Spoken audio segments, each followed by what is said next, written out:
No sé qué es el Alcon Paint. Ah, la compañía. Ah, Ujú. inteligencia artificial es. Iniciar ahí. Voy a poner ahí.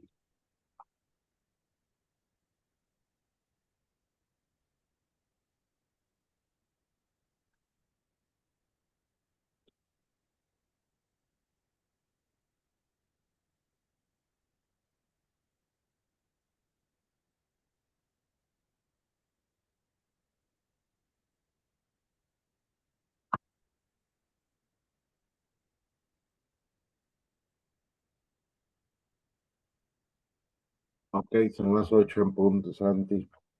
Ya, dame un segundito. Voy a eliminar sonidos.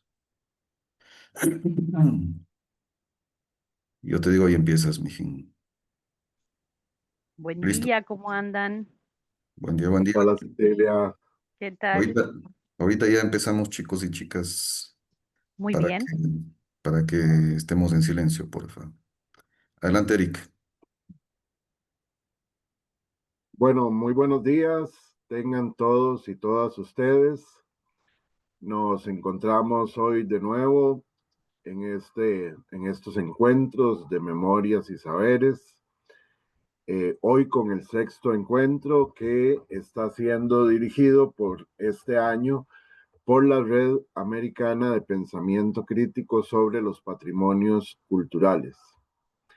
Mes a mes nos hemos estado reuniendo para escuchar eh, la biografía, las experiencias, las, los proyectos que realizan las personas que integran nuestra red. Y bueno, hoy le toca el turno a dos compañeros, a un compañero y una compañera colombianos, Luis Rubén Pérez y Carolina Saldarriaga. Recordamos que estos encuentros los estamos realizando el último sábado de cada mes, a partir de las 8 de la mañana, hora mesoamericana. Muy bien, entonces, para no quitar más tiempecito, le doy el pase al compañero Santiago.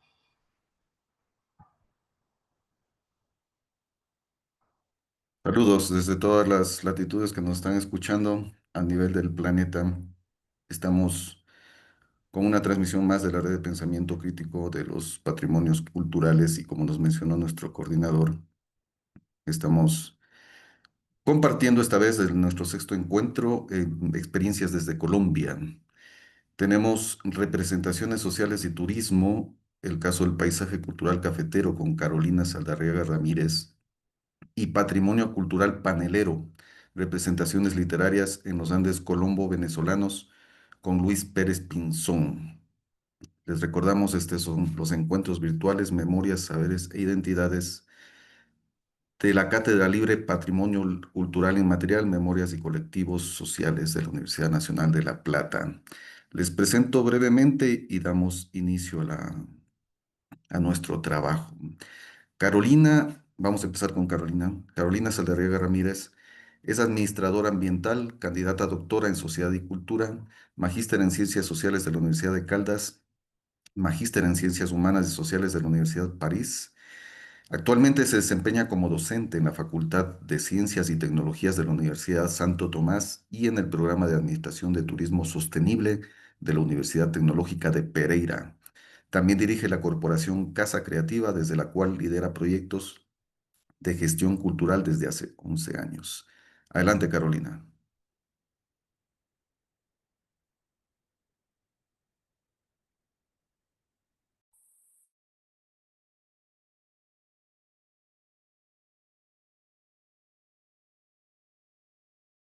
Te escuchamos, Carolina.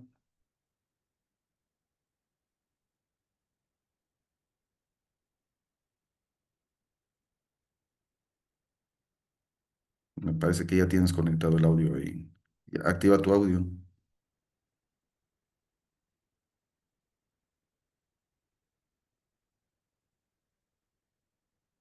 Activa tu audio, Carolina, eso por ahí. Hola, Te escuchamos.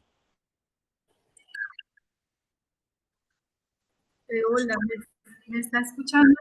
Te Sí, escuchamos, gracias. Carolina. Adelante. Compartir la pantalla. Estoy un poco mal de señal, como les decía ahorita. Bueno, entonces, ya están viendo mi- Carolina, se está viendo toda la... ahí estamos bien.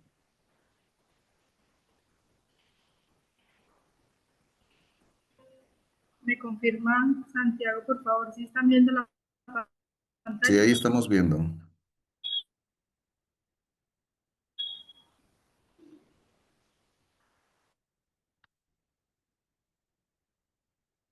Cuando desees, puedes empezar.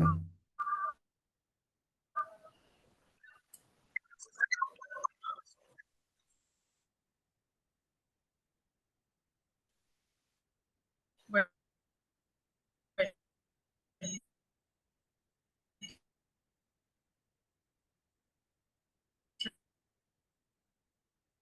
Estimada Carolina, hagamos bueno, una cosa, porque se te está escuchando muy entrecortado y la señal está bastante débil. No sé si es que de pronto puedes buscar un mejor espacio, una mejor señal. entonces, eh, pues yo quiero comentarles el caso de el país. Ya, Carolina, se te escucha muy entrecortado. Reitero, si es que de pronto puedes conectarte con tu máquina o de pronto encontrar un espacio un poquito con mejor señal, porque sí se te escucha muy entrecortado. Si bien hace un momento hicimos, Cultural cafetero, planteado desde la particular el resultado de mi tesis doctoral en el turismo y son las representaciones sociales, cuál es mostrarles un poco los resultados del paisaje que se expresa en este, estoy en el mejor lugar que encontré, a ver si de pronto me escuchan mejor. a ver, nos estamos cruzando las palabras. ¿Cómo me escuchas ahí? Hola, ¿me Y te escuchan? escuchamos, me parece Sí, que ahí se te escucha mejor. ahí lo estoy escuchando. Hola, ¿me están Ahí escuchando? te escuchamos mejor, Carolina. Listo, voy a intentar nuevamente y si no, pues entonces pediría que siga el siguiente compañero. Pues me excusaría con ustedes porque de verdad intenté encontrar un mejor lugar para señal, pero bueno, no hay energía donde estoy, entonces eso ha hecho que las redes colapsen. Entonces, les estaba comentando que yo trabajé en las representaciones sociales en el paisaje cultural cafetero, es un territorio que fue declarado Patrimonio Mundial en 2011 y analicé como los efectos de las representaciones sociales en el turismo, en tres poblaciones que son empresarios del turismo, población local y turistas. Primero, pues es importante tener en cuenta qué son las representaciones sociales. Es una teoría que nace en los años 60 y que la creó Moscovici en su tesis doctoral y que se entiende como una forma de apropiación del conocimiento científico que se incorpora como lo que conocemos como sentido común y es lo que determina que los colectivos podamos establecer sistemas de comunicación, entendernos, tener ideas concretas para poder establecer esos vínculos de comunicación y por tanto de comunidad y se expresan en las prácticas, ¿no? Es un poco entender que el comportamiento social está determinado por las representaciones que nos hacemos del mundo, por lo tanto una representación social son sistemas de conocimiento, son ideas, son juicios, son creencias, imágenes, valores, afirmaciones, puntos de vista y prácticas que los individuos pues construyen en comunidad para orientarse en un contexto social y para dominar y manejarse en ese contexto social. En el ámbito del turismo es interesante pensar cómo las representaciones sociales se construyen a partir de las imágenes mentales que los turistas elaboran a través de cómo, por ejemplo, determina la elección del destino, las expectativas del viaje, cómo los turistas también construyen una representación sobre un lugar que visitan a partir de las interacciones con esa comunidad. Y también es importante entender que un viaje pues tiene un antes, durante y después, que eso determina en principio, que el turista, por ejemplo, construye esa imagen del destino primero con la planificación del viaje a través de la consulta a redes, conversaciones cotidianas con otros amigos que han viajado al destino, y en el lugar pues ya esa imagen se transforma a partir de la experiencia del viaje, el contacto con la comunidad. Entonces, los factores más importantes que influyen en cómo un turista construye su representación en un lugar del destino es los medios de comunicación, el marketing de destinos, las experiencias previas o también las conversaciones cotidianas con otros. Las normas culturales propias del visitante establecen una imagen de ese destino, y luego ya en el viaje la interacción con guías y pobladores pues les permite ir construyendo esa realidad. Entonces, los residentes también lo que hacen es construir su representación tanto del destino como del sector turístico a partir de la percepción que tienen de los posibles beneficios y los impactos, la actitud que tienen alrededor, por ejemplo, de proyectos turísticos. Y es importante también entender que un residente, un poblador, puede transformar su representación social sobre el territorio, sobre sus pautas culturales, sobre sus modos de ser, a partir de la interacción con los turistas y con los empresarios del turismo. Entonces, una relación en la cual se van transformando a partir de las interacciones. Por lo tanto, pues es importante entender que las representaciones no son estáticas, se van transformando y pueden surgir tensiones entre esas representaciones, sobre todo cuando empiezan a interactuar la publicidad turística de un lugar, lo que hacen los operadores turísticos con la cultura para hacerla un producto turístico. Y entonces, pues esto es importante estudiarlo porque nos permite entender cómo las personas, los turistas, los locales, entienden y reaccionan colectivamente al turismo. Sirve tanto para entender las transformaciones culturales como también, por ejemplo, en el mismo mercado turístico. Entonces, esas imágenes se anticipan antes del viaje, no son neutras, están mediadas por intereses, estereotipos, por el marketing, e influencian profundamente la evidencia turística y la percepción de un lugar. Entre los turistas, los pobladores y los empresarios se crean esas imágenes y se transmiten a través de redes, blogs, de comentarios, de imágenes que delimitan aquello que el turista pues construye, esas ideas y esas prácticas alrededor del destino. Es importante estudiarlas porque nos ayuda a diseñar políticas públicas sensibles a los contextos culturales, permite la apropiación social del turismo, permite la participación de las comunidades anfitrionas y gestionar también conflictos simbólicos. Entonces, como les decía, yo analicé el paisaje cultural cafetero de Colombia. Es un territorio que consta de 47 municipios. Estamos hablando de un territorio en el que viven cerca de 300.000 personas y fue declarado en el año 2011 en la categoría de paisaje cultural como patrimonio de la humanidad bajo estos dos criterios de inscripción. Un territorio particular en el sentido de que contiene pues esa declaratoria, pero además es paisaje en una categoría que se llama patrimonio vivo, es decir, que está en constante transformación precisamente porque la caficultura en el paisaje cultural cafetero es una práctica productiva viva. Está declarada en estos 4 valores, en particular el esfuerzo humano, el capital social estratégico, el potencial que ha tenido la cultura cafetera para hacerse conocer en el mundo y la relación entre tradición y tecnología para garantizar el café. La pregunta que se planteaba en esta investigación tenía que ver con, hay una representación de la cultura cafetera que se hace en los destinos turísticos y es una representación, si ustedes ven las imágenes, un poco del campesino pobre, del campesino, si ven, tenemos, por ejemplo, personas desdentadas, tenemos personas con su ropa roídas. Entonces me preguntaba en principio, pues, ¿qué era lo que determinaba que la cultura cafetera en los sitios turísticos del paisaje cultural cafetero se representara de esta manera? Entonces llegué a la teoría y empecé a plantear en términos metodológicos pues, cuáles iban a ser esos elementos a analizar. Trabajé en 2 fases. La primera, trabajé con empresarios para mirar ellos por qué generaban esa representación de la cultura cafetera y la convertían en producto turístico, y luego hice un trabajo con pobladores y turistas, y entonces pues encontré que en principio clasifiqué los sitios donde se representa la cultura cafetera en estos 4, en cafés, restaurantes y bares donde se utiliza la cultura material cafetera, los objetos, sobre todo el pasado. También se hacen coffee tours, recorridos por fincas cafeteras donde el turista lo que hace es recolectar café y hace todo el proceso de experiencia que se llama de la semilla a la taza. También están los parques temáticos, que son espacios de entretenimiento que combinan actividades como, por ejemplo, de turismo extremo, de turismo de montañas rusas y este tipo de atracciones mecánicas, con espacios alrededor del café. Y finalmente las fincas recreativas, que son simplemente para el descanso.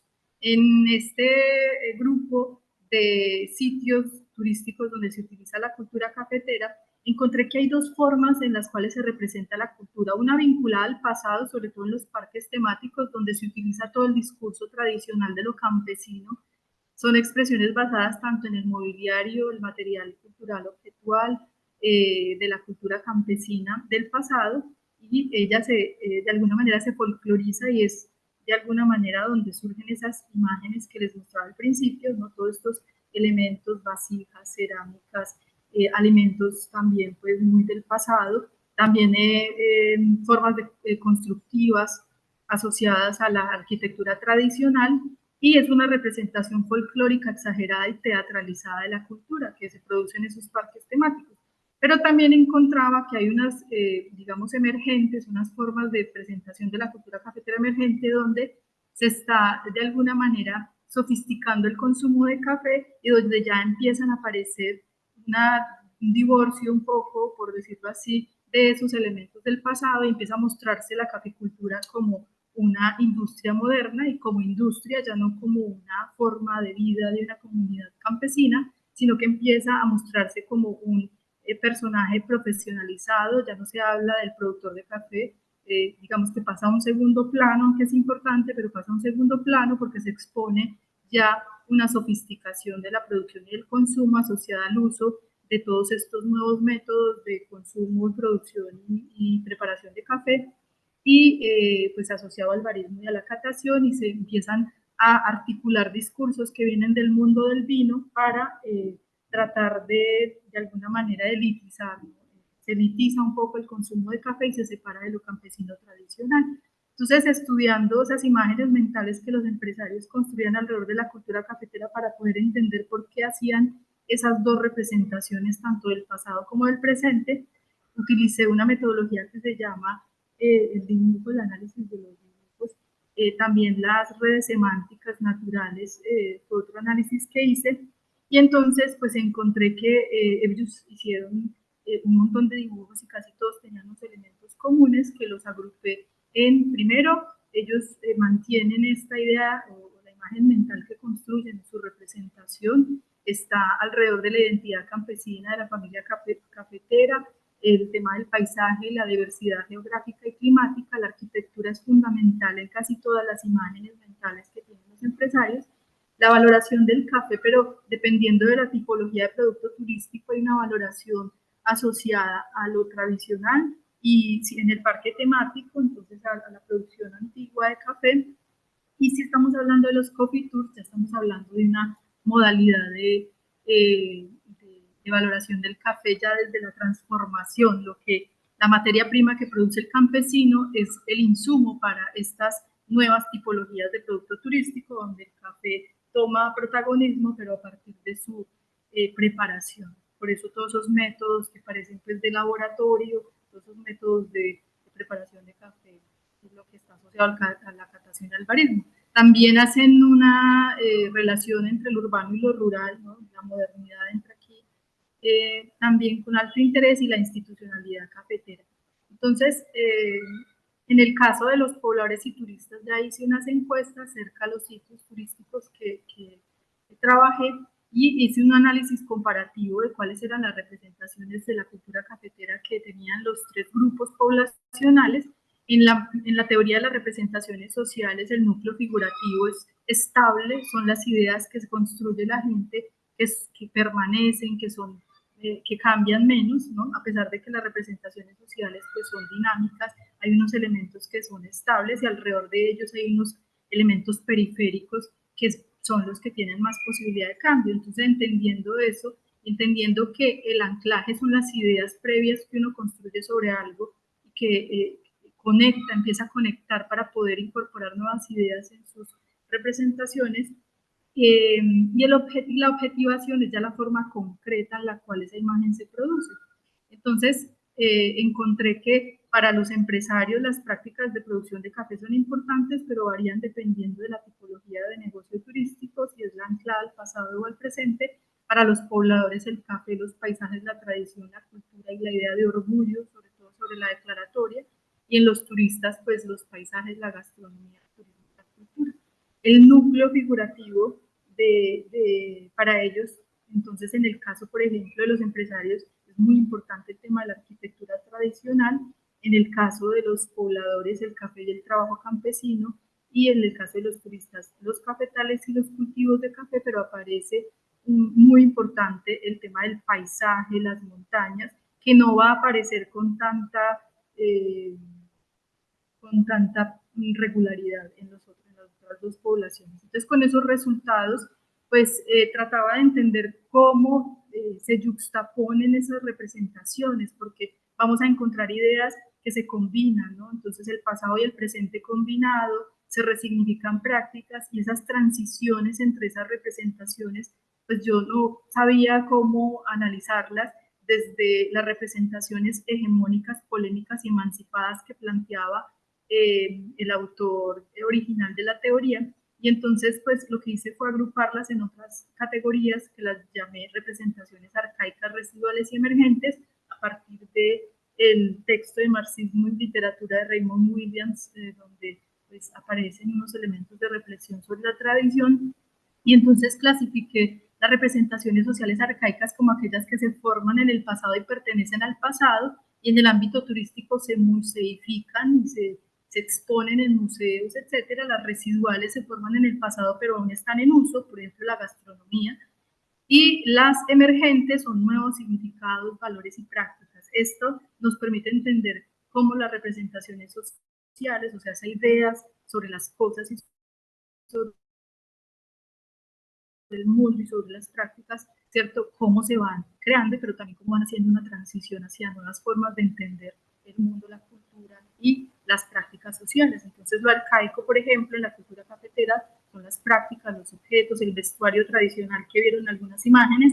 Los residuales son las costumbres, la gastronomía y los transportes que se formaron en el pasado pero siguen siendo útiles. Y lo emergente, todo el tema relacionado con esas nuevas prácticas como el barismo, la catación, los nuevos procesos productivos asociados a lo que conocemos en la región como los cafés especiales. Entonces, pues las conclusiones a las que llegué tienen que ver con que hay unas formas predominantes de representación de la cultura cafetera sofisticadas que están generando unas tensiones con las formas tradicionales, y esto tiene un problema en el marco de la declaratoria de patrimonio porque está generando un poco una tensión entre aquellos que fueron los creadores, productores de la cultura cafetera, y aquellos que están haciendo esas transformaciones, sobre todo en el ámbito del turismo, porque están mostrando en la región lo montañero se utiliza en doble sentido, a veces se utiliza como una virtud, ¿no? Usted es una persona de montaña y por lo tanto tiene un valor porque usted es un campesino que hace un esfuerzo humano para poder producir café, pero también a veces es un insulto. Un montañero normalmente pues es relacionado también como alguien que puede ser ordinario o puede ser un poco educado, ¿no? Entonces aquí en los discursos empieza un poco para poder sacarle valor a esas nuevas formas de producción del café, se denigra de ese pasado y muchas veces no son conscientes ellos de que están haciendo ello, por ejemplo, a través de cierta burla o devaluación de las formas tradicionales de consumo de café que tienen que ver con, por ejemplo, el uso de endulzantes como la panela en el consumo de café. Entonces, desde esa otra mirada de la producción de café, pues nadie puede echarle dulce, azúcar o panela al café porque lo está dañando, pero los campesinos tradicionales, pues era tradicional levantarse a tomarse una café endulzado, ¿no? Entonces, esas formas de espectacularización del consumo del café, pues devalúan esas formas tradicionales y crean tensiones entre un ritual que se está sofisticando y se está sacando de los contextos naturales de producción ¿cierto? Y se está transformando en una forma de espectáculo para el turista. También dentro de la Declaración de Valor Universal Excepcional del Paisaje Cultural Cafetero encontré una problemática, y es que se están de alguna manera haciendo apología a condiciones muy difíciles, porque nosotros tenemos una topografía, un clima y unas condiciones ambientales que generan de alguna manera que el caficultor colombiano tenga que esforzarse mucho para producir ese café, y precisamente ese es el sentido de la declaratoria, reconocer eso, pero esa apología a la dificultad, en letras amarillas resalto, que estamos siempre haciendo énfasis en difícil sobrevivir, está generando, está exaltando esas circunstancias, el esfuerzo que realiza el campesino, pero también lo estigmatiza como un individuo del pasado, descontextualizando la vida campesina, desconociendo sus múltiples dimensiones. Por ejemplo, que el paisaje cultural cafetero no es solo café, que son un montón de prácticas que conforman la cultura cafetera, y entonces pues se está sacralizando la condición campesina para tratar de conservar un modo de vida que se conoce como auténtico conforme a lo que establece la UNESCO, pero eso riñe con esos esfuerzos institucionales para aumentar la competitividad, porque al mismo tiempo el Estado está haciendo doble inversión. Por un lado, trata de proteger la declaratoria de la UNESCO, conservando ese modo de vida campesino, que fue lo que se declaró. Sin embargo, desde la competitividad y el mercado del café, se está buscando sacar al campesino, industrializar, es, digamos que el foco de las políticas públicas para mejorar la producción de café, y eso lo que hace es que lleva implícito el sacar al campesino de su condición de campesino para llevarlo a esas otras estrategias de industrialización. Entonces esto está generando esa dialéctica del esfuerzo, y ese discurso con tanto énfasis en el esfuerzo humano está generando una dificultad para el relevo generacional, porque el hijo del campesino pues no se quiere ver representado primero en un campesino pobre, roído, desdentado, como vieron en las imágenes, y segundo en una actividad que no les da para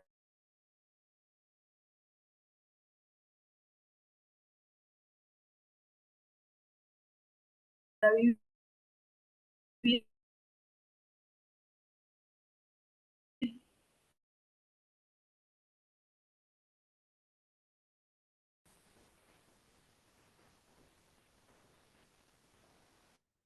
Gracias, Carolina. Justo ya las últimas palabras se nos fueron. Agradecemos los saludos que nos han dado el maestro René Naranjo desde Guarán, Ecuador, y Adriana Orozco, que también nos están viendo online en este momento. Agradecemos a todas las personas que nos acompañan y les motivamos, si desean hacer preguntas, comentarios, lo pueden hacer a través de nuestra página de Facebook, donde estamos transmitiendo en vivo. Y para quienes nos acompañan aquí en la sala, Mapi, Luz Rubén, Giselle, Cecilia Rubén y Carolina Iris, también que está por acá, que si es que se animan a también hacer preguntas. Vamos a seguir con Luis Rubén Pérez Pinzón.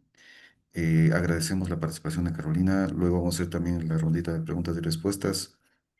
Es importante ver cómo hablaría de una gentrificación del patrimonio cultural inmaterial, ¿no? De un concepto multidimensional del café a una exotización para comercializar.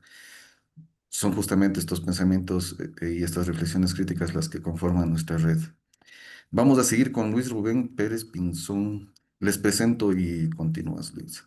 Luis Rubén es doctor en educación y postdoctor en historia, docente e investigador de la Universidad Autónoma de Bucaramanga, donde comparte asignaturas asociadas con el patrimonio literario, y de la Universidad Industrial de Santander, en la que imparte cursos en patrimonio e imaginarios culturales para profesionales en turismo y artes plásticas. Adelante, Luis Rubén.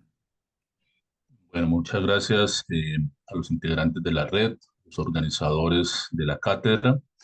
Efectivamente, yo voy a compartirles una reflexión que de alguna manera es un acto de rebeldía, si se quiere así, contra, digamos, las formas arbitrarias de entender el patrimonio cultural y particularmente los paisajes culturales, en cuanto a que el paisaje del que voy a hablar no existe en términos de una legislación ni de una declaratoria, pero existe en términos de las prácticas y las tradiciones culturales. Y en ese sentido, cuando hablamos de un paisaje cultural, pues nos referimos particularmente a cómo los seres humanos, a través del tiempo, han transformado el paisaje natural para adaptarlo a procesos productivos que finalmente permiten al visitante, o en este caso al que denominamos turista hoy en día, reconocer unas particularidades en las transformaciones tanto ambientales como también en las construcciones de aquello que caracteriza los nuevos entornos productivos. En el caso de la panela, que es un derivado de la caña de azúcar, que pudiéramos llamarla azúcar no centrifugada, que digamos a lo largo de América, en otros lugares se conoce como el papelón o el panelón, bueno, varía en cada país.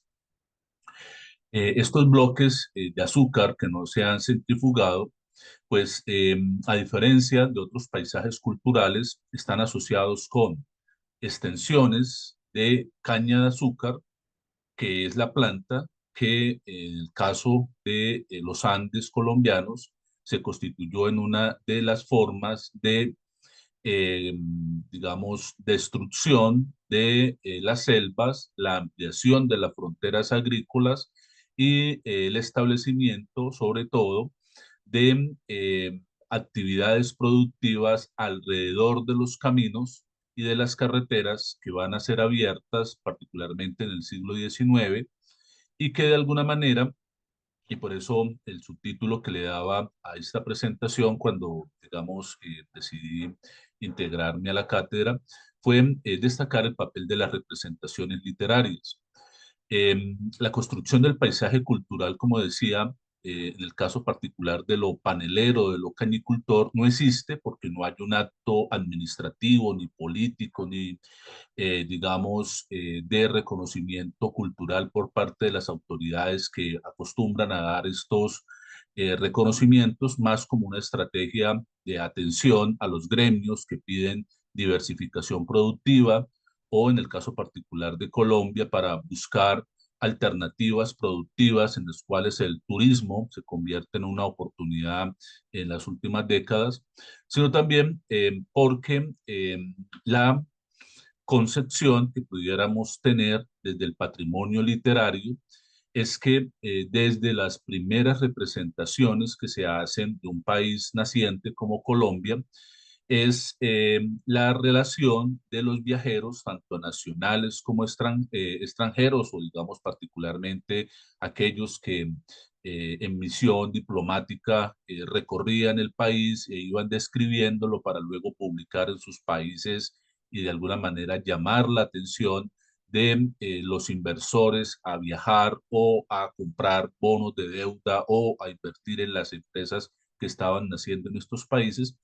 Y una de las descripciones que es usual es la manera como particularmente en los Andes nororientales, que tanto pertenecen a Colombia como pertenecen a Venezuela, particularmente en los estados de El Táchira y Mérida, se empiezan a hacer en cuanto a mencionar el papel de la caña de azúcar como una planta de colonización y de expansión de la frontera productiva, pero también como una planta que refleja el cambio y la transformación de las actividades productivas coloniales asociadas particularmente a la producción de minerales metálicos y en el caso de los Andes nororientales a la producción de tabaco, y cómo la caña de azúcar se convierte en una planta que genera un trabajo permanente, la reducción o incluso la extinción de la mendicidad y de la ociosidad, es decir, en la idea del perezoso, del vagabundo, que era un concepto muy usual en la colonia, desaparece, y en la República estas parroquias o estos cantones, como se denomina en su momento, se caracterizan por ser altamente productivos, con una baja desocupación laboral, pero particularmente lo que destacan es lo que yo estoy presentando en este momento en la imagen, que es el paisaje social de la producción cañicultora, pero en el centro de cada uno de estos entornos, el trapiche, es decir, el molino de producción y todas las secciones en que se divide la producción en el siglo XIX de caña, siglo XX ya de la panela, en el siglo XIX la caña para producir el azúcar, y ya en el siglo XX digamos, fragmenta la producción del azúcar en Colombia, donde la producción industrial se va a concentrar particularmente en el valle del río Cauca y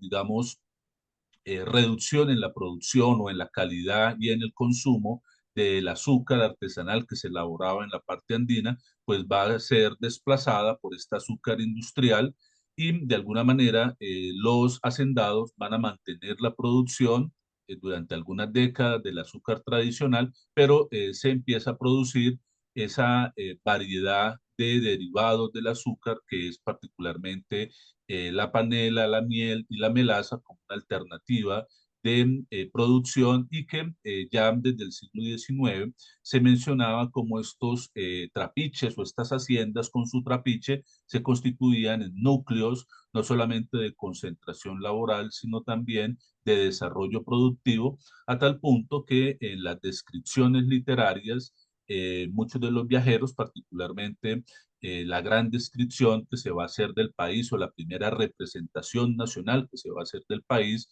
que es la Luis Comisión Rubén, Coreográfica, ¿sí? nada más consultarte, es que estamos viendo solo una Sí, no he avanzado, diapositiva. no he avanzado. Ah, ok, Sí, no he perfecto. avanzado. Disculpe, Entonces estoy continúe. contextualizando lo que estoy Sí, presentando para luego ya entrar en el fondo del asunto. Muchas gracias. continúe. Entonces, en ese sentido, la primera representación nacional, que son los informes de la Comisión Coreográfica, lo que van a presentar es la relación entre los trapiches, la actividad productiva y particularmente la transformación de los territorios hacia municipalidades liberales donde la actividad productiva de la caña se convierte en un referente.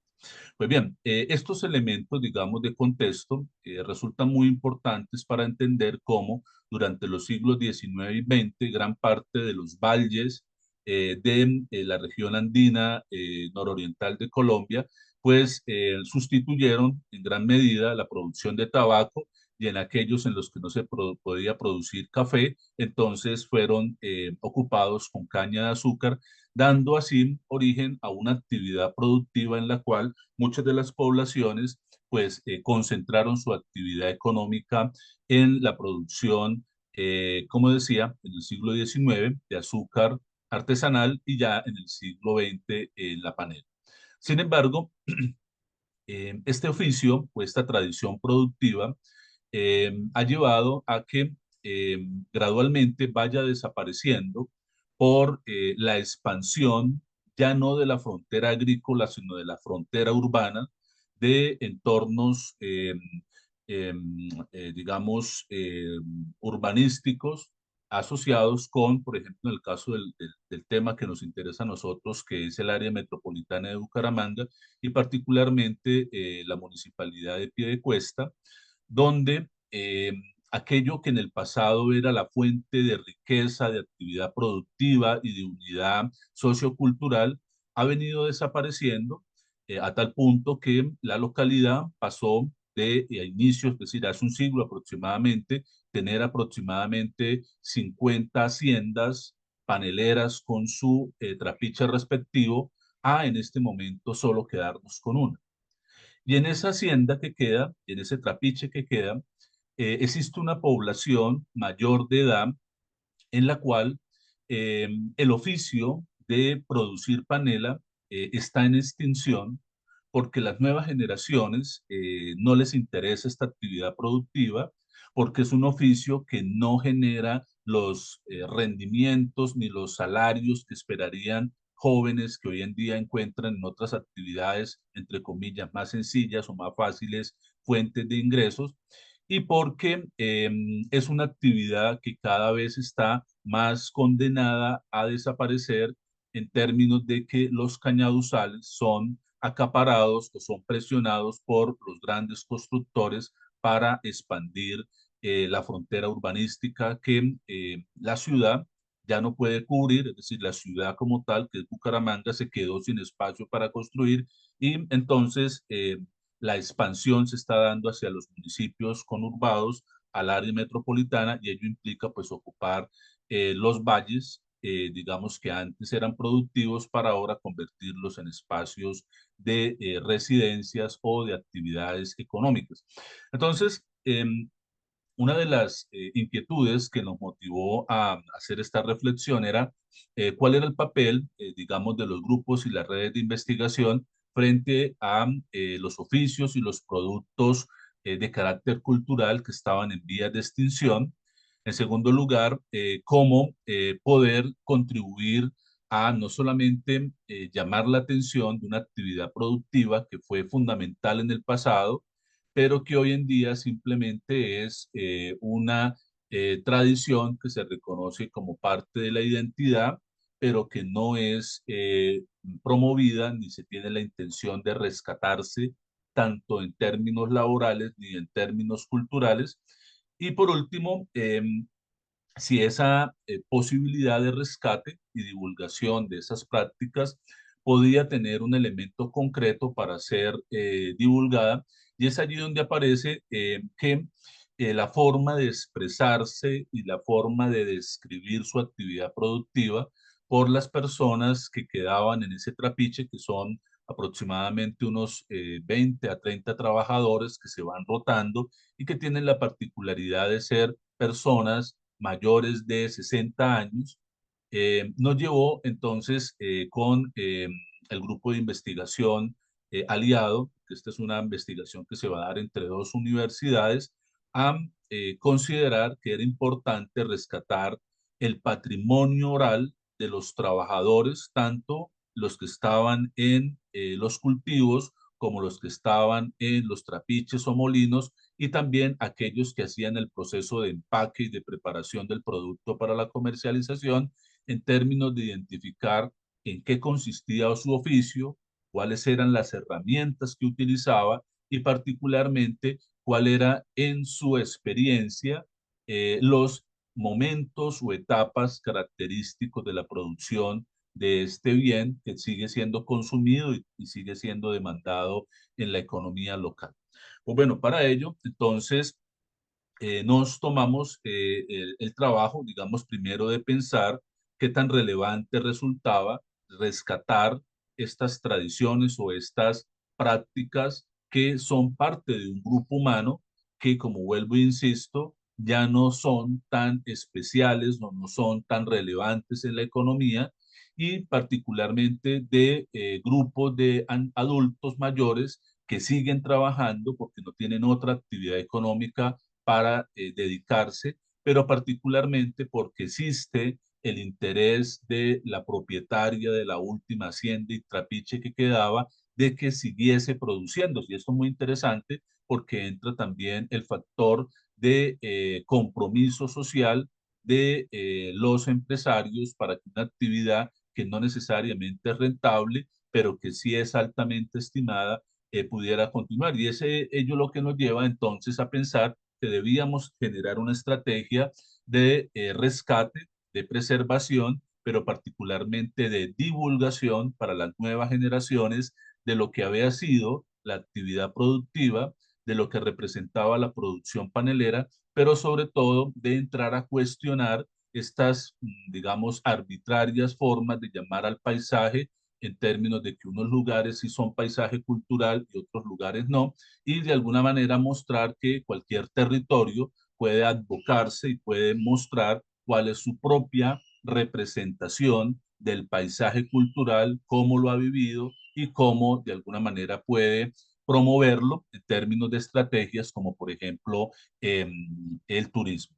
Entonces, en ese sentido, desarrollamos todo un proceso de investigación cualitativa en términos del rescate de la tradición oral, para el cual, bueno, rápidamente voy a pasar esto.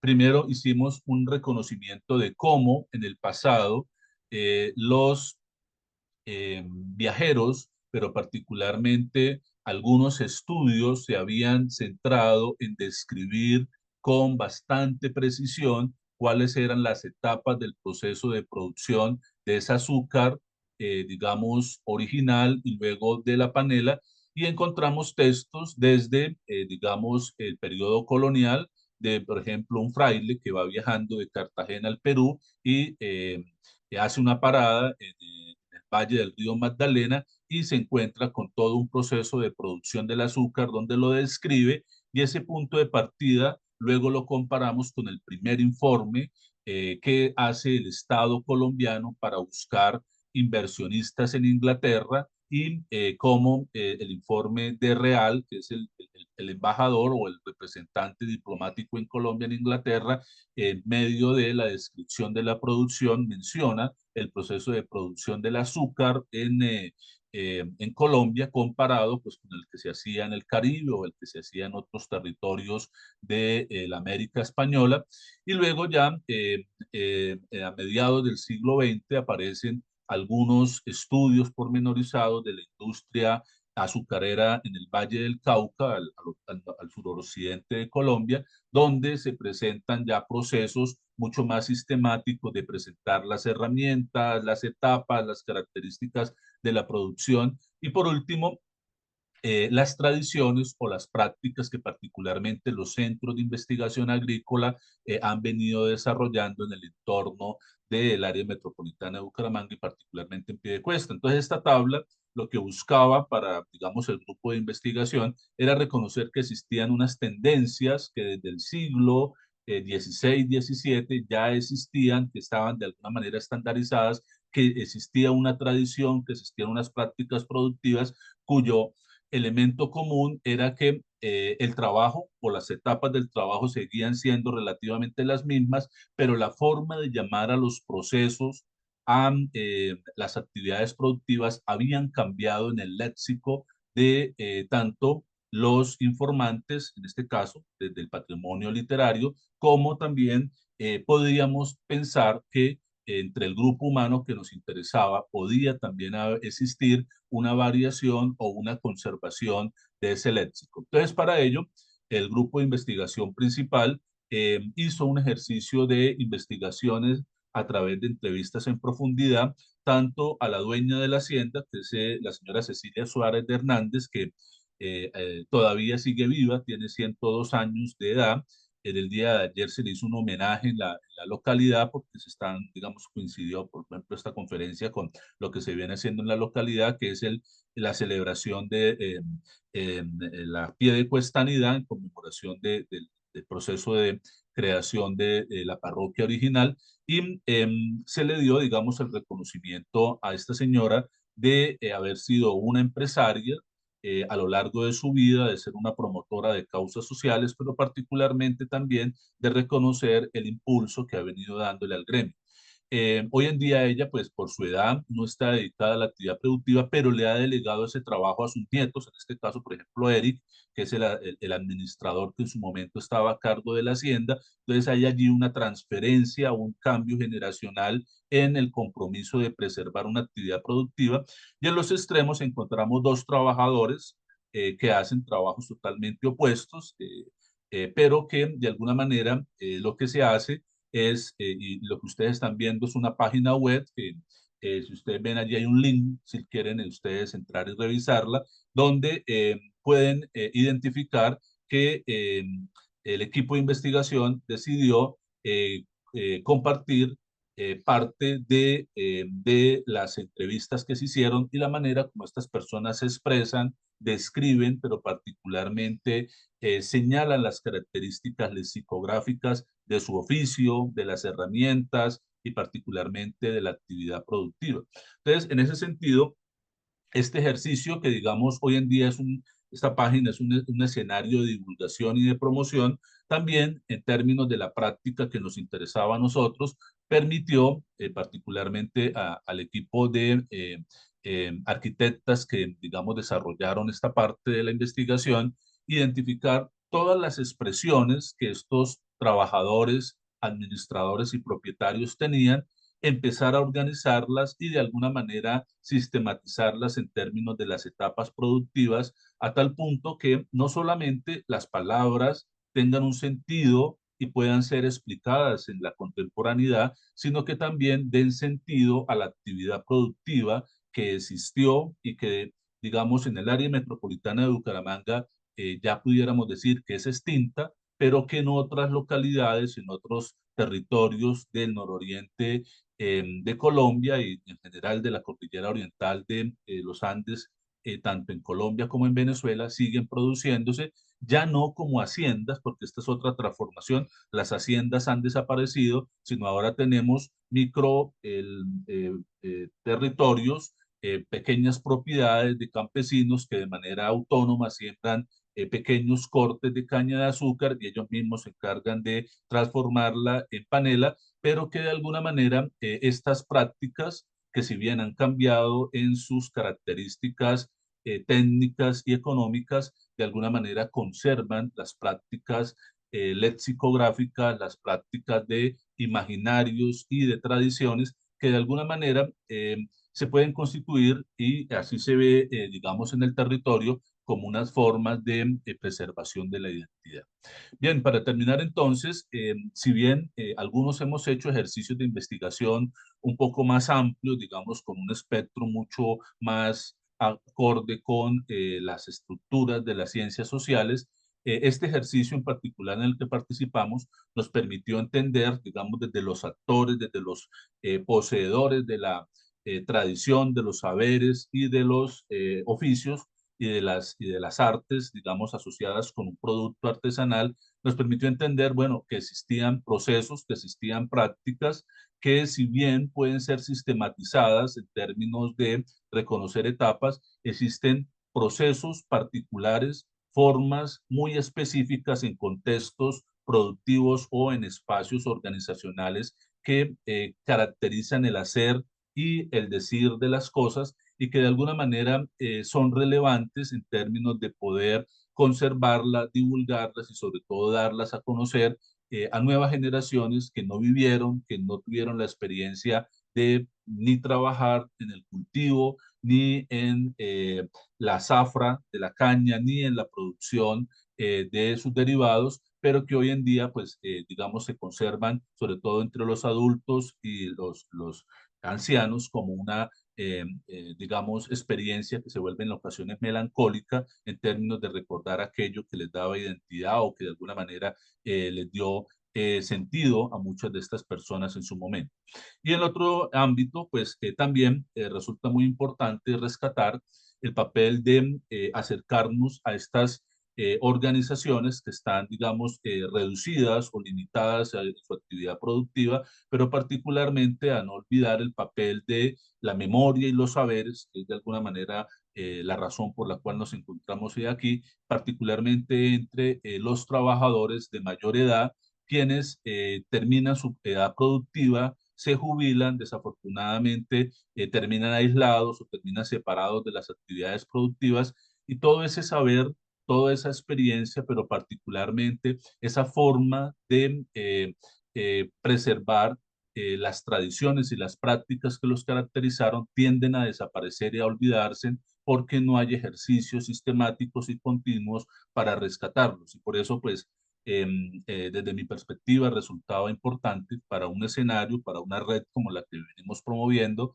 que el patrimonio también pues tenga estos elementos de lo tangible y lo intangible, pero también pensemos en los procesos digamos, de rescate y particularmente de salvaguarda, en términos no solo de cumplir con parámetros o políticas de declaratoria, sino también de buscar estrategias de divulgación y de apropiación, tanto por los profesionales y los especialistas en los temas, como por las personas que de alguna manera, al escuchar, por ejemplo, de manera eh, digamos, novedosa, hablar del paisaje cultural panelero, pues se puedan preguntar en qué puede consistir eso y particularmente cómo ello se relaciona o se involucra con su propio proyecto de vida o con su identidad familiar en términos de que pues en estos entornos muchas personas o hemos vivido o somos partes o somos herederos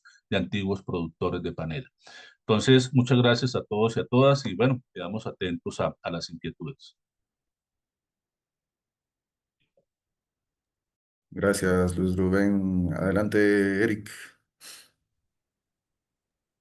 Bueno, muchas gracias a las dos personas expositoras. Eh, Quisiera referirme a las preguntas que se generaron el- en el Facebook. Entonces, para Carolina, indica Adriana Orozco, ¿cómo considera usted que se puede romper la tensión entre la modernización del proceso de producción e industrialización del café sin perder las condiciones de la declaratoria de la UNESCO?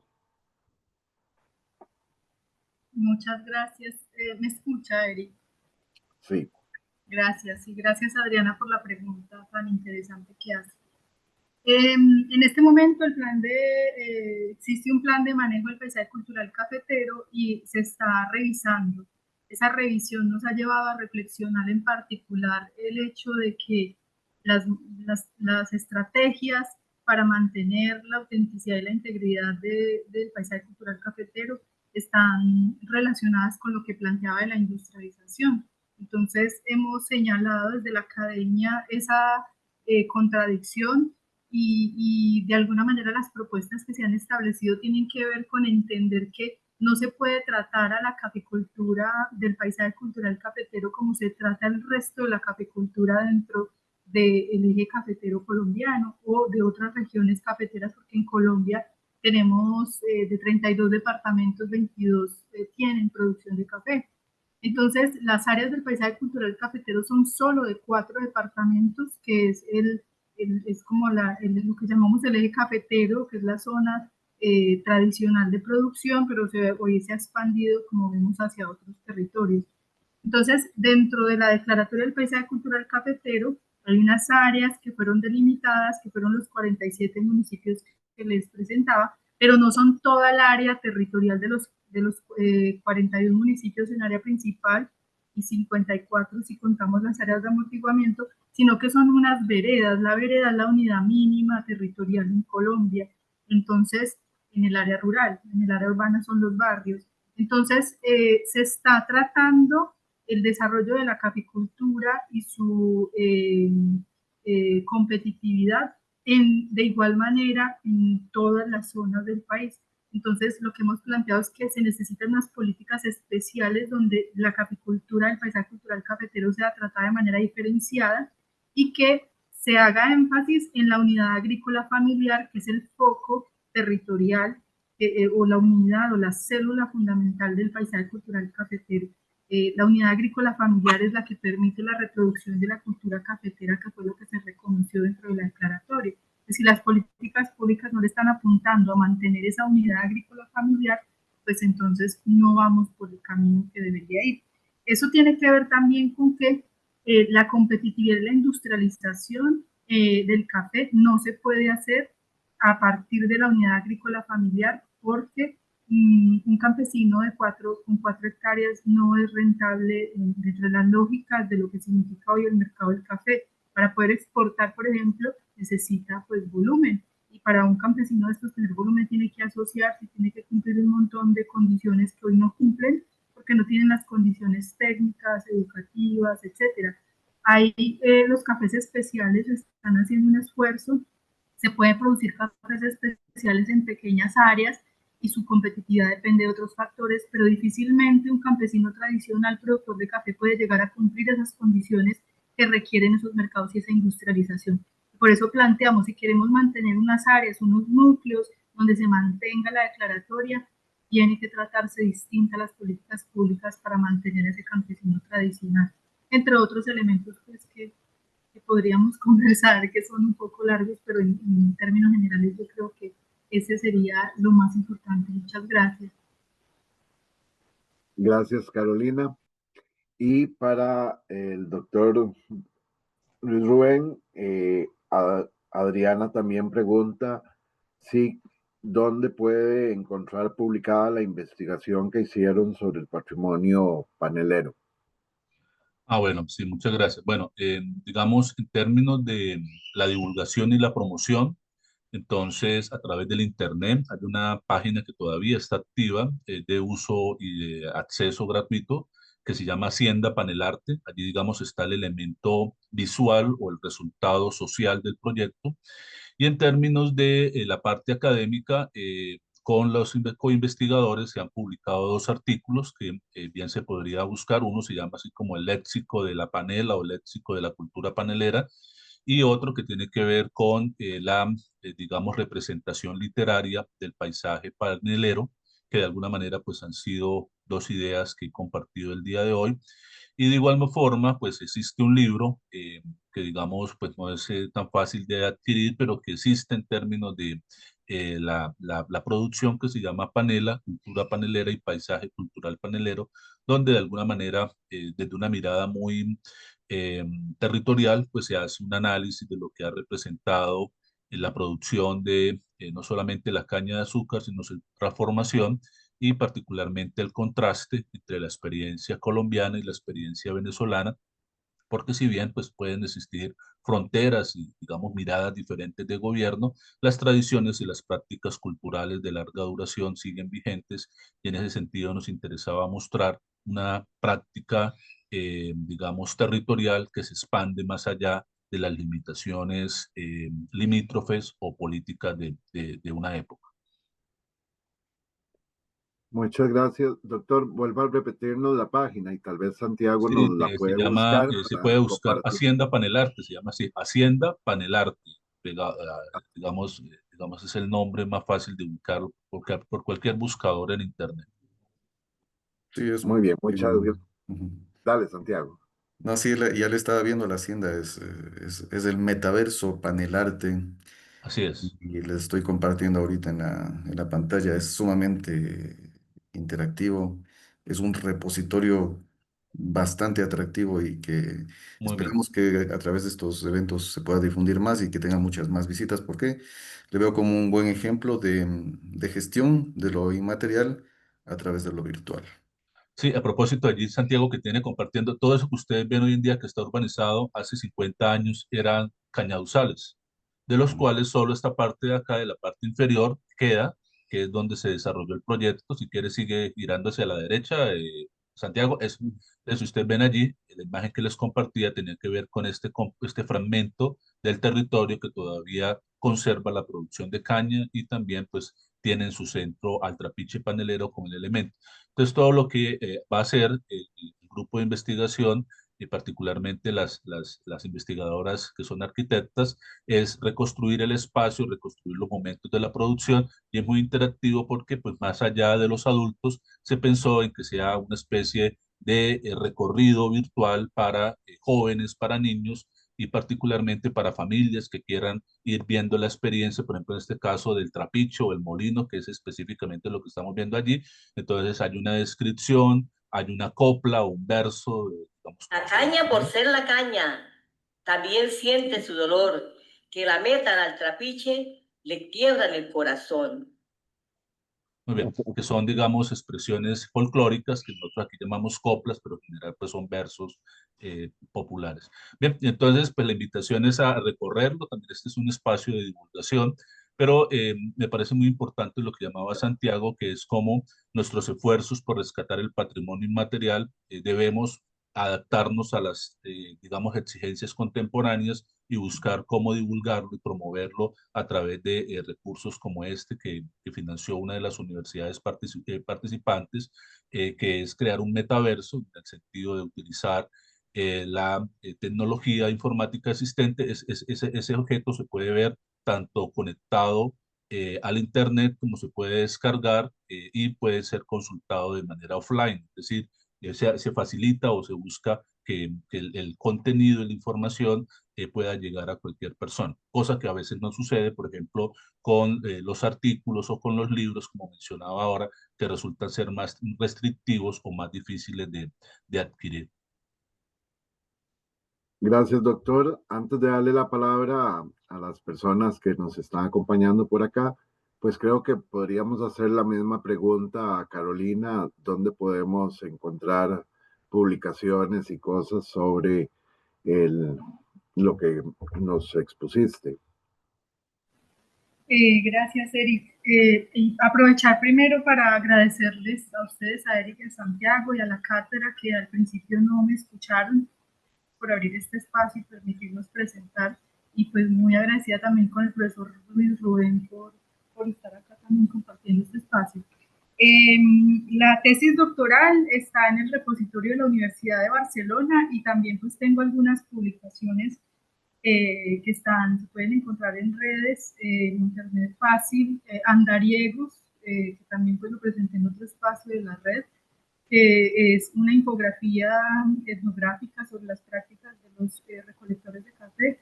También tengo un diccionario de expresiones populares de la cultura cafetera donde recopilamos varios de esas palabras del léxico tradicional de los productores de café y también hay algunos sobre las casas de bareque. Entonces, si escriben de pronto cultura cafetera en internet o mi nombre, pueden encontrar las publicaciones. En mi Google Académico también hay enlaces a descargas de esas publicaciones. Muchísimas gracias. Bueno, muchas gracias, Carolina. Y entonces ahora invitamos a las personas que acompañan acá en la sala de Zoom, levantando la manita para hacer sus consultas. Y le damos la palabra a la compañera Iris.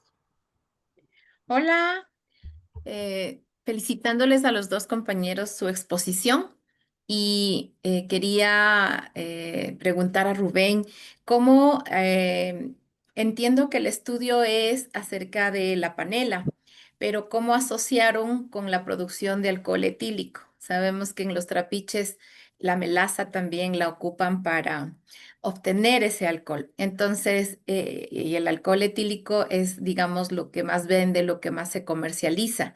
Entonces, ahí cuéntanos un poquito cómo lo vincularon. Bueno, muy bien, muchas gracias, Iris. Bueno, en Colombia, desde el periodo colonial, la producción de aguardiente es un producto monopolizado por el Estado. Es decir, en el periodo colonial fueron los estancos, en el siglo XX fueron las empresas licoreras. Entonces, la producción de alcoholes en Colombia ha estado centralizado en las industrias licoreras de cada departamento, de cada territorio, donde la miel, aquí sí ya hablamos del derivado miel, es comercializado o es comprado directamente por estas industrias y de alguna manera la producción hace parte de las rentas estatales territoriales. Sin embargo, por ejemplo, para el caso de la panela, existió en el caso del territorio donde yo me encuentro una industria que se llamó la empresa licorera de Santander, que la intención era comprar las mieles y las panelas negras, que es las que, digamos, tienen la mayor concentración de sacarosa que se necesita para producir estos aguardientes, pero desafortunadamente los manejos administrativos llevaron a comprar mieles de otros territorios del país y eso pues llevó a que finalmente pues la industria terminara siendo un fracaso en términos del fomento y la promoción de la cañicultura regional, pero también del consumo territorial de estos aguardientes en vista pues que resultaban más baratos o resultaban de mayor preferencia aguardientes traídos de otros lugares del país.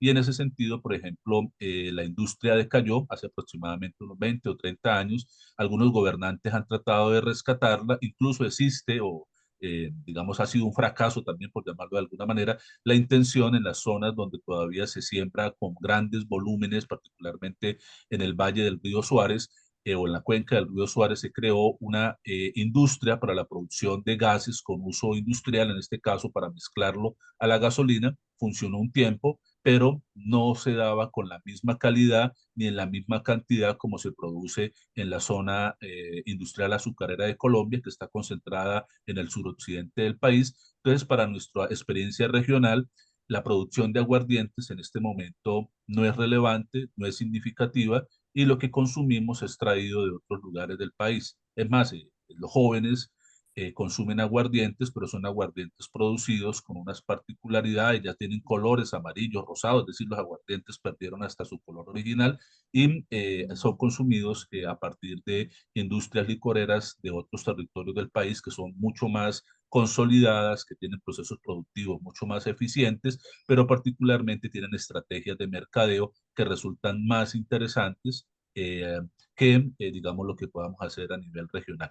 Pero sí, muy interesante la pregunta porque la panela se supondría en algún momento que fue la base de esta producción, pero desafortunadamente nuestra experiencia regional no fue exitosa. Muchas gracias. Gracias, doctor. Tiene la palabra María del Pilar. Buenos días para todos. Bueno, me gustaría, lo que pasa es que yo estoy en Colombia, entonces, claro, me toca en la piel tanto el tema del café como el tema de la caña de azúcar. Entonces, acercándome un poco al lenguaje de de la exposición de la primera compañera, lo que yo creo es que el discurso del patrimonio ya está muy abordado desde una élite, ya sea política, económica o cultural, por lo menos en Colombia, porque se habla de los patrimonios de todas maneras como si fueran de historia pasada y los patrimonios están vivos. Y todo el proceso de patrimonialización o de reconocimiento es muy verticalizado y en ese sentido, como que olvidamos un poco lo que hay atrás de muchas de estas circunstancias, como lo que está pasando en el eje cafetero y también aquí en el Valle del Cauca cuando propusieron el paisaje cultural cañero. Pues claro, las personas que manejan el poder económico y que se están también, pues justamente por ese poder, asumiendo todo lo que es el proceso de expansión turística de los patrimonios, no se abandonan las viejas prácticas que hay alrededor de esto, ¿no? Que es que es el despojo, que es el abandono estatal, que es la deshumanización y ahora incluso la instrumentalización de los mismos. Entonces, de alguna manera se están dando diálogos horizontales, pero entre comunidades, bueno, como le llaman empoderamiento comunitario, porque muchas de estas grupos humanos en este momento están en una condición de privilegio contemporáneo y argumentativo, pero en las prácticas todavía, como lo evidencian los compañeros en sus exposiciones, hay mucho que hacer de parte también de nosotros como profesionales cuando vamos a los territorios, porque llevamos con nosotros también, creemos que tenemos la verdad desde la academia, desde las teorías contemporáneas, y ahí tenemos una cuestión muy desafiante que tenemos que abordar y a nivel región, a nivel mundial, no sé, y es eso, cómo hacer para que estas prácticas que elevan las condiciones de dignidad no estén permeadas por las mismas prácticas ideológicas colonialistas, donde realmente, o sea, lo que yo quiero hacer es un llamado a nosotros mismos a realmente acercarnos a esos patrimonios, porque los procesos de, como les digo, de abandono, despojo, de deshumanización y de instrumentalización están llenos de lo que hemos visto en los documentos, ¿no? Están llenos sí, de consentimiento informado, sí, de una cantidad de procesos desde una parte occidental. Entonces, es importante que vivamos el patrimonio vivo, porque a veces el patrimonio vivo por estas mismas formas de producción del conocimiento, lo dejamos de ver vivo, por decirlo de alguna manera. Les agradezco mucho esta oportunidad y el estar con ustedes ahora. Gracias, María del Pilar. ¿Alguno de los expositores desea referirse a esta reflexión de María del Pilar? Sí, Bueno, adelante. Adelante. Gracias. Pues en particular, claro, esa es una paradoja muy interesante que hemos también reflexionado aquí en la región, y es que para el país ha sido complejo gestionar el paisaje cultural cafetero porque nosotros estábamos acostumbrados a que el área patrimonial más grande era un centro histórico y pues la Declaratoria de Paisaje Cultural Cafetero significa gestionar un área patrimonial de 47 municipios, que son territorios pues de mucha extensión, pero además en términos político-administrativos son complejos, porque son 4 departamentos distintos que tienen 47 alcaldes, ¿no? Entonces la gestión territorial es muy difícil. La gestión en escala paisaje todavía en Colombia no existe, y entonces el país apenas está aprendiendo cómo gestionar un territorio patrimonial tan grande, pero además de eso el patrimonio vivo, que las lógicas y las políticas públicas de gestión del patrimonio cultural en Colombia son para, sobre todo, patrimonio material. Nosotros estamos todavía muy crudos en la gestión del patrimonio inmaterial, en el conocimiento del patrimonio inmaterial, ¿cierto? Y eso incluso la UNESCO lo señalaba cuando hicieron la visita para la declaratoria. Entonces, pues totalmente de acuerdo, porque realmente esas necesidades para poder trabajar con esos patrimonios vivos, pues todavía estamos aprendiendo, todavía pues, el país no tiene una visión clara, y por eso se crean tantas paradojas en el plan de manejo y en las formas en las cuales se ha tratado de abordar el paisaje.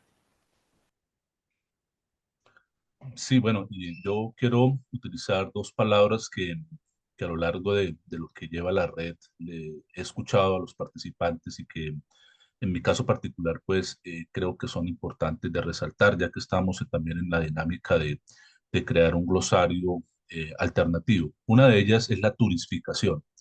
Desafortunadamente, el patrimonio cultural de los territorios está siendo el resultado de procesos de turistificación. Es decir, los alcaldes, los gremios están buscando alternativas de qué podemos volver turístico para generar alternativas económicas, por ejemplo, en las bajas o en los periodos en los cuales no son productivos las haciendas o las fincas o los lugares.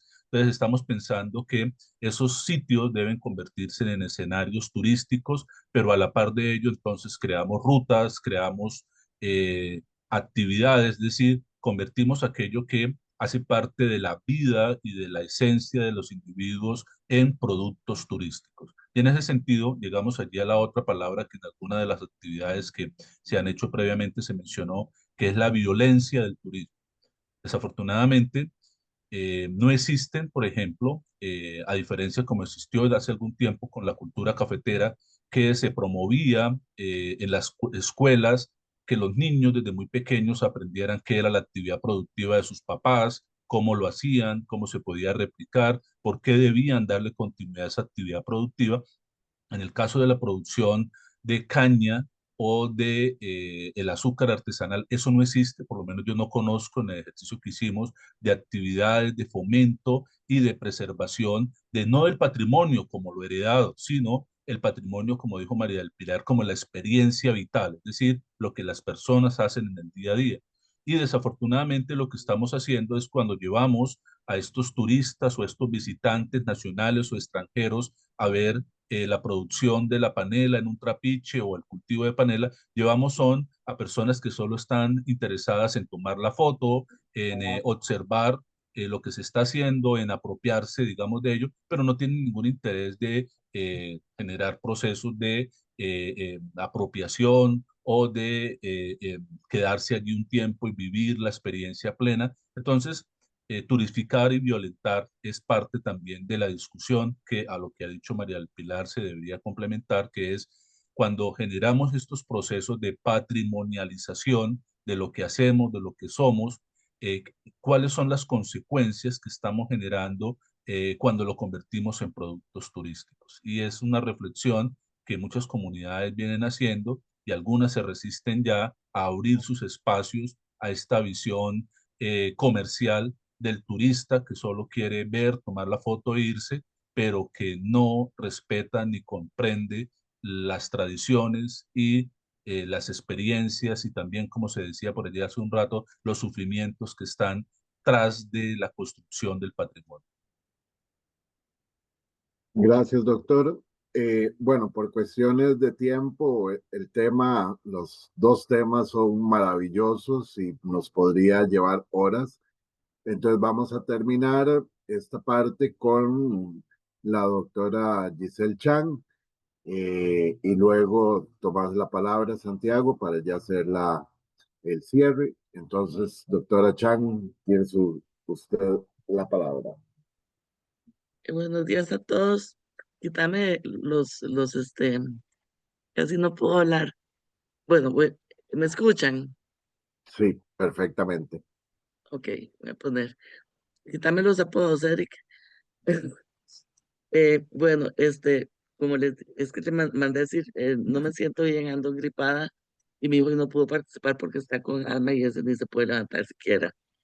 Los felicito a los dos, estamos con problemas de tiempo y a mí también me llega mucho estos dos temas porque en Costa Rica es un país cafetalero y un país cañero y con transformaciones muy grandes y apropiaciones del turismo, como el caso de Colombia.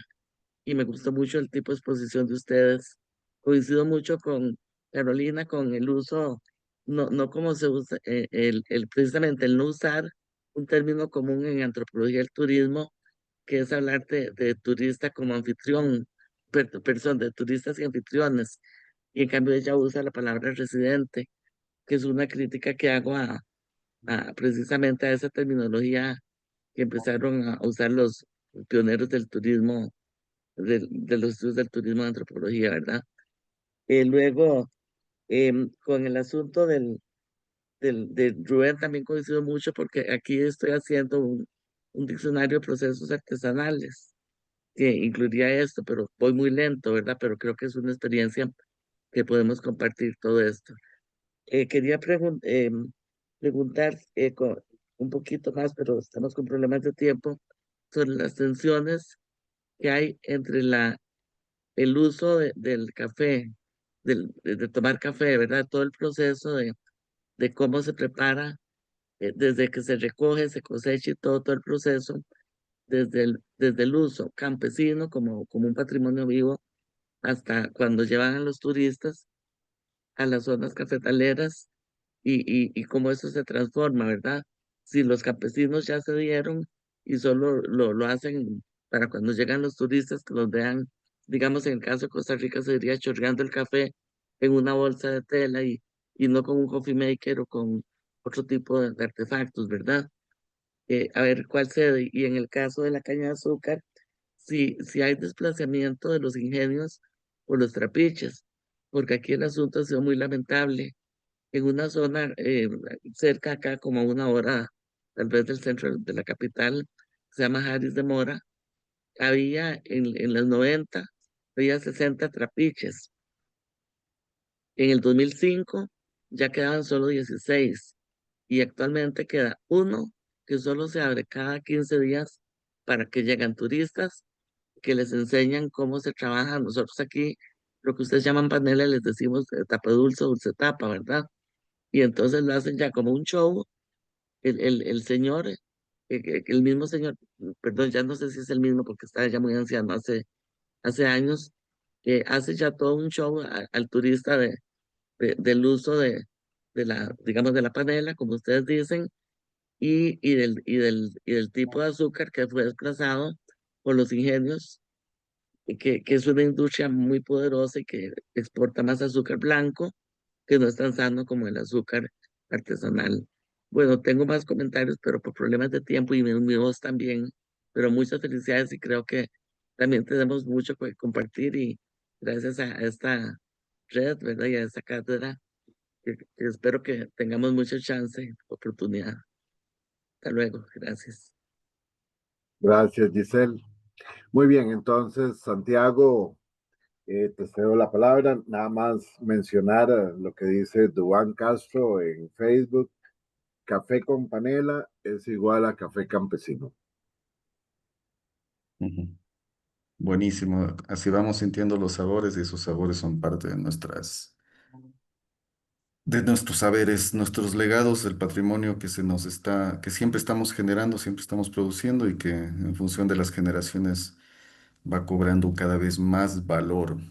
Hoy tuvimos representaciones sociales de turismo, el caso del paisaje cultural cafetero con Carolina Saldarriaga y patrimonio cultural panelero, representaciones literarias en los Andes Colombo venezolanos con Luis Pérez Pinzón, dos experiencias fabulosas desde Colombia. Les recordamos que somos los encuentros virtuales Memorias, Saberes e Identidades, que para este 2025 es un encargo muy amable de la Cátedra Libre Patrimonio Cultural Inmaterial, Memorias y Colectivos Sociales de la Universidad Nacional de La Plata en Argentina. Estos encuentros los hacemos el último sábado de cada mes. El próximo encuentro, el séptimo, será el 30 de agosto y nos estarán acompañando Celia Barrantes y la doctora Giselle, que acabo de manifestarse en este momento. Así que desde Costa Rica, así que les esperamos el próximo 30 de agosto en este mismo espacio. Agradecemos a todos los que nos han acompañado también desde las redes sociales, como dentro de aquí de la sala de Zoom. Y espero que nos veamos pronto en un mes. Ciérrele, Eric. Bueno, muchísimas gracias a todas las personas que nos siguieron vía Facebook y acá en la sala. El video quedará disponible en el Facebook para quienes lo quieran ver o descargar. Cómo están allí todas las exposiciones que hemos realizado desde Claro, que como cierre. inició este año. Entonces, a todos y todos les deseamos que pasen un feliz fin de semana y nos vemos de hoy en un mes. Muchas gracias. Un abrazo, chau. Chao. Chao, muchas gracias. Hermosas presentaciones, gracias.